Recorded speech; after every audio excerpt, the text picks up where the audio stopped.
Alright, so I'm actually currently going through one of Ty Lopez's courses, and so far, so good. I really like it. And I'm going to talk about something called a VRIN score, which is a score you can use for your job, actually. If you have a job and you think you're not being paid enough, and someone has another job and they're being paid a lot, etc., etc., and you can actually go in, take a look at what score you get and taking this a simple four-step process, and you can see how much value you're actually providing to your employer. So it's called the VRIN score, VRIN, and I'm going to explain each and every one, and then you can go and rank it from 1 to 10. So the first V stands for value. How much value are you bringing to your employer?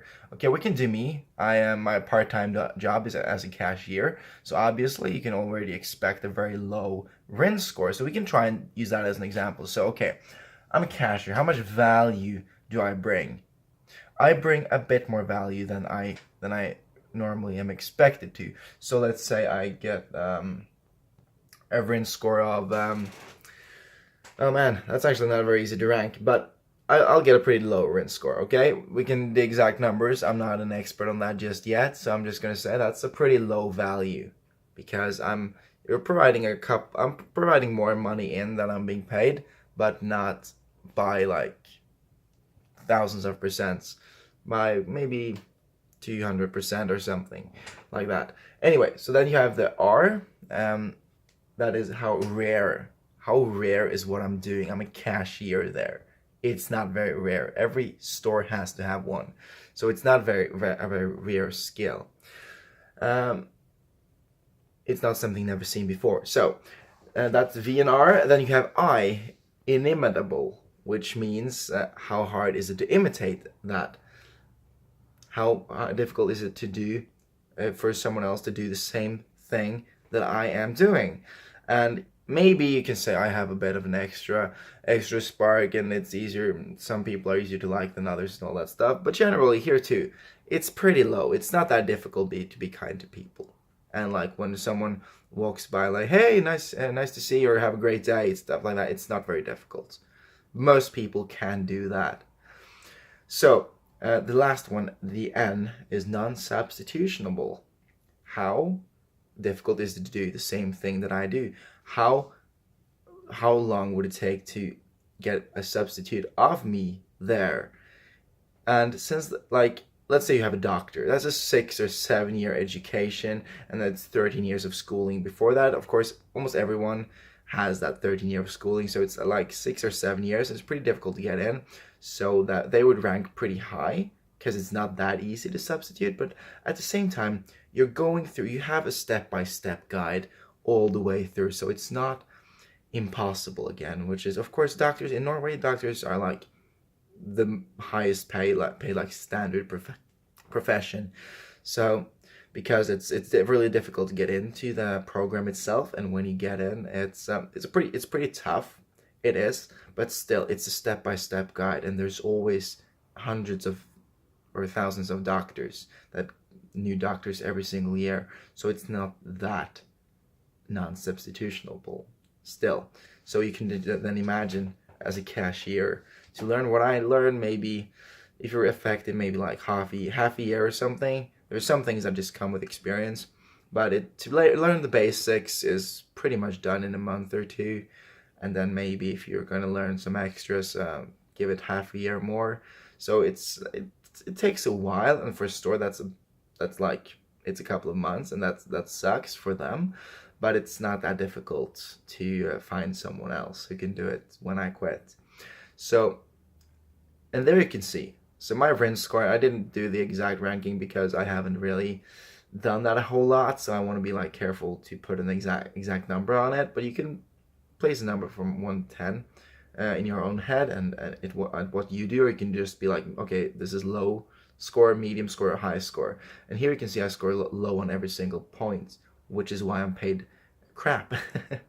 You see, I mean, I'm paid crap, and then you have to pay a lot of taxes from the crap that you're already being paid, so that amounts to a very small amount of money because the VRIN score is very, very low. But then you have, let's say, you have an SEO of a huge company, which he built from scratch. All the knowledge he's acquired, the value that he brings to the table is, or he or she, sorry, is immense. It's so high. And then you have, how rare is it? Well, he's the only one, or she's the only one. You cannot. And how easy is it to then imitate that? It's very, very difficult. Of course, he can be the mentor of someone and then teach them, but that's going to take years and years, because it's not only a lot of knowledge, it's so much. You can't just go to the university and learn it. You have to go out and have experience. You have to do other types of research, get other experience. So it's a lot more difficult to actually acquire that knowledge. And then I think that, like, the last ones, that's the VNR, but the I and N, inimitable and non-substitutional, they're kind of like floating in. Floating in. That was a really bad. That was like a Norwegian expression there. It's they are kind of similar. It's like, it's not very easy to do the same thing, and it is almost impossible to get a substitute. Of course, if you get a substitute, that CEO would have to train someone, because you can't just go to college for that stuff, which is why they're paid a lot more than let's say the highest paid profession, doctor, or maybe in some other states as lawyer or whatever. But it's very interesting, and you can see, look at this, like, I can say, oh, I'm being paid so poorly and blah blah blah blah, and I can look at my VRIN score, like, low. Okay, I should be paid low, actually, because I score low on this, and this is important to be aware of. So if you want to then make more money, you can look, okay, how do I increase my value? So we have this one thing that we are offering, and I make sure I'm always ranked the highest in my store on this one, because a lot of people forget it, and I think it's kind of easy as long as you remember it. So I'm like, okay, I make sure I rank highest, because then I increase my value in the store, and it makes me not that easy to have a substitute for, because I'm the best at this one thing. That makes my value higher to the store. So you have to, like, look at your VRIN score. Maybe you just give yourself a score and, like, okay, how can I increase this score? And then you focus on that, and eventually you will start to make more, get recognition. And if you don't, maybe you're in the wrong spot, maybe you're in the wrong job. That is possible too, but try. It's worth checking out. It's called the VRIN score, VRIN. Ty Lopez has also a video on this, and he's the guy I learned it from. So if you want to have more in depth, you should definitely check out his videos on it. And with that, I hope you guys will have an amazing day, and remember to take one small step towards your goal every single day. And if you back it up with persistence and belief, there is essentially nothing that can stop you. I keep saying this, and it's just as true every single time I say it. So that's why I'm going to keep saying it. And with that, I'll talk to you guys tomorrow.